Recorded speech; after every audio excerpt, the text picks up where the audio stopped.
हम तो कह रहे हैं हमें हो सका आज रात में मिल जाए, कुर्सी उनकी हिल रही है, आपस में खुसर फुसर चल रही है, उनमें डर का भय पैदा हो गया। हम तो कह रहे हैं उनको इस्तीफा देना ही पड़ेगा। इस्तीफा तो एक शुरुआत है, ये हमारा टेरर है, आप देख रहे हैं, इसके बाद हड़कंप मचेगा। क्या होने वाला, नेपाल बनाएंगे? नहीं, नेपाल हम फिर कहेंगे ये भगत सिंह, चंद्रशेखर आजाद, मंगल पांडे की भूमि है। अभी भरत भूषण तिवारी का नाम देखा होगा, सिस्टम के खिलाफ आवाज उठाई, उसको क्या परिणाम मिला? उसकी हत्या कर दी गई। हम सिस्टम के खिलाफ आवाज उठाने आए हैं और हमें मरने से कोई डर नहीं। अगर हम शाम तक घर पहुंचे ना पहुंचे, लेकिन हम उनका इस्तीफा लेकर आएंगे। अगर नीट पेपर लीक के विरोध में यहाँ पर आंदोलन करते हैं और देश का शिक्षा मंत्री यदि हमें दहशतगर्द कहता है तो हम उसको स्वीकार करते हैं और 100 बार स्वीकार करते हैं। हाँ, हम दहशतगर्द ही हैं, हमारी वजह से तुम्हारी सत्ता की जड़ें हिल गई हैं। और नीट पेपर लीक होना कोई मामूली बात नहीं है। आप सपोज कीजिए, एक बच्चा जब फार्म भरता है तो लगभग 1000 के 1200-1500 रुपए जो पेपर में लगता है एग्जाम के लिए, जो एंट्रेंस के लिए, करोड़ों रुपए का ये जो पैसा है वो सरकार के खाते में जा रहा है और इसके बाद पेपर लीक हो रहा है। आप कह रहे हैं पेपर लीक की रोकने की व्यवस्थाएं क्या हैं? आप देखो कि हमारा डिफेंस सिस्टम को इनको लेना पड़ा। मतलब सरकार के पास कोई नीति नहीं है, कोई नियत नहीं है, पेपर कराने की मंशा नहीं है। अभी महाराष्ट्र में आपने देखा टीईटी लीक हो गया, बच्चों का भविष्य बर्बाद हो रहा है। अगर बच्चों का भविष्य बर्बाद करने के विरोध में अगर हम यहाँ आंदोलन कर रहे हैं और दहशतगर्द हैं, तो हम कहते हैं हम दहशतगर्दी स्वीकार हैं। आने वाले वक्त में जनता बताएगी कि दहशतगर्द तुम हो या हम। तो धर्मेंद्र प्रधान जी को आप चुनौती दे रहे हैं? बिल्कुल, इस्तीफा उनको देना ही पड़ेगा, 100% देना पड़ेगा। उनको कुर्सी पर रहने का बिल्कुल अधिकार नहीं है। सरकार कुंभकर्ण की नींद में सोई हुई है और उसको जगाने का काम कांग्रेस जनता पार्टी और देश का युवा पूरे प्रदेश से यहाँ पर एकत्रित हो रहा है। किसानों का समर्थन मिल रहा है, क्या कहना चाहेंगे? किसानों का समर्थन, हमें तो पूरे देश का समर्थन मिल रहा है। भाई साहब, आप देखो यहाँ सड़कों पर रात में हमारे जो बहन भाई बेटे यहाँ पर जो है संघर्ष कर रहे हैं, सड़कों पर पड़े हैं और सरकार चैन की कुंभकर्ण की नींद में सोई हुई है।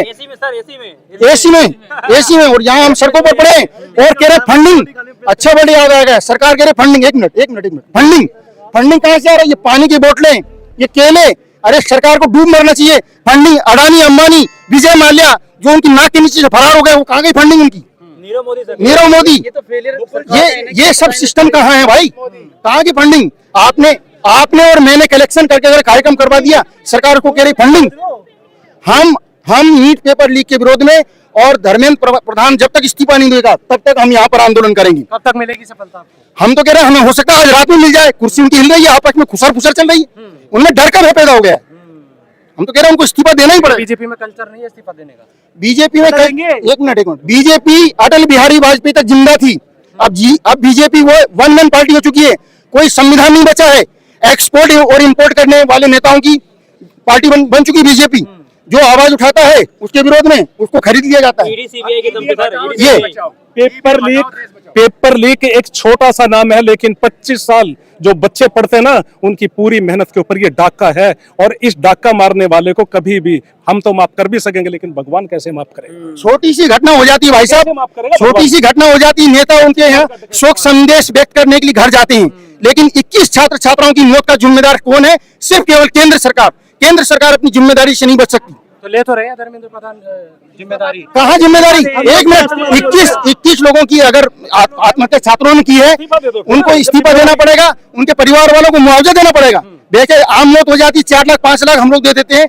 ऐसे प्रतिभाशाली बच्चों ने आत्महत्या करी है। उन माँ बाप के दिल से पूछो, आपके भी अपने भाई बहन होंगे, आपके भी परिवार से पूछिए कि जो उनके घर का चिराग चला गया उसका क्या हाल होगा। लेकिन इस्तीफे से सब ठीक हो जाएगा? इस्तीफा तो एक शुरुआत है, ये हमारा टेरर है, आप देख रहे हैं, इसके बाद हड़कंप मचेगा। क्या होने वाला, नेपाल बनाएंगे? नहीं, नेपाल हम फिर कहेंगे ये भगत सिंह, चंद्रशेखर आजाद, मंगल पांडे की भूमि है। अभी भरत भूषण तिवारी का नाम देखा होगा, सिस्टम के खिलाफ आवाज उठाई, उसको क्या परिणाम मिला? उसकी हत्या कर दी गई। हम सिस्टम के खिलाफ आवाज उठाने आए हैं और हमें मरने से कोई डर नहीं। अगर हम शाम तक घर पहुंचे ना पहुंचे, लेकिन हम उनका इस्तीफा लेकर रहेंगे। आज 9वां दिन है सीजेपी प्रोटेस्ट का, क्या कुछ दबाव बना पाएंगे आप?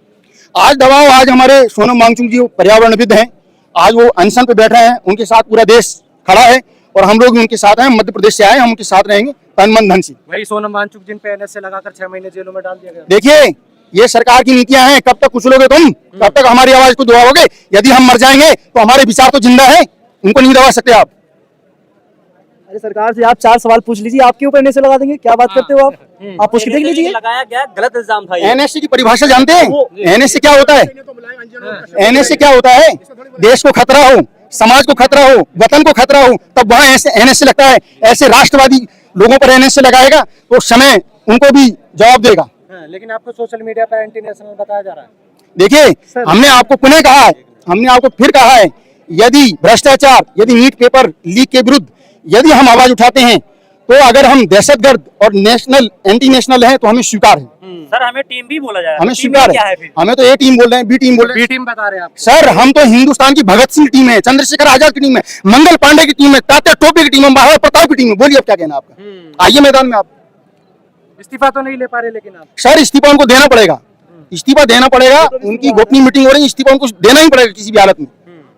आज जो हंगर स्ट्राइक है उसके बाद कुछ दबाव बनेगा सरकार पे? बिल्कुल 100% दबाव बनेगा। आज जो हंगर स्ट्राइक हो रही है, इसका पूरे देश में संदेश जाएगा और पूरे देश के युवा जाग चुके हैं। अब युवाओं को बरगलाना नहीं पड़ेगा। अब युवा हमारे अंधभक्त नहीं, उनकी आंखें खुल चुकी हैं। बहुत आपने धर्म पे राजनीति की, बहुत हिंदू मुसलमान किया आपने, बहुत जात पात किया आपने, बहुत समरसता की। एक चटाई में बैठा के सबको भोजन किया, फिर लोगों को यूजीसी में बांट दिया, फिर लोगों को जातियों में बांट दिया।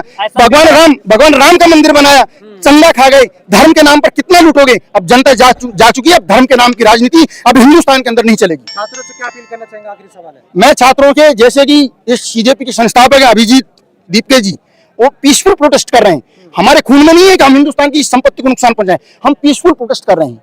और हम छात्र छात्राओं से कहेंगे उस आंदोलन में पूरा सहयोग करें। और हम 2 लाइनें कहेंगे केंद्र सरकार के लिए कि वक्त को जिसने नहीं देखा उसे मिटना पड़ा है, बच गया गर तलवार से फूल से कटना पड़ा है, क्यों न कितनी कठिन हो, विरल हो, हर नदी की राह से चट्टान को हटना पड़ा है।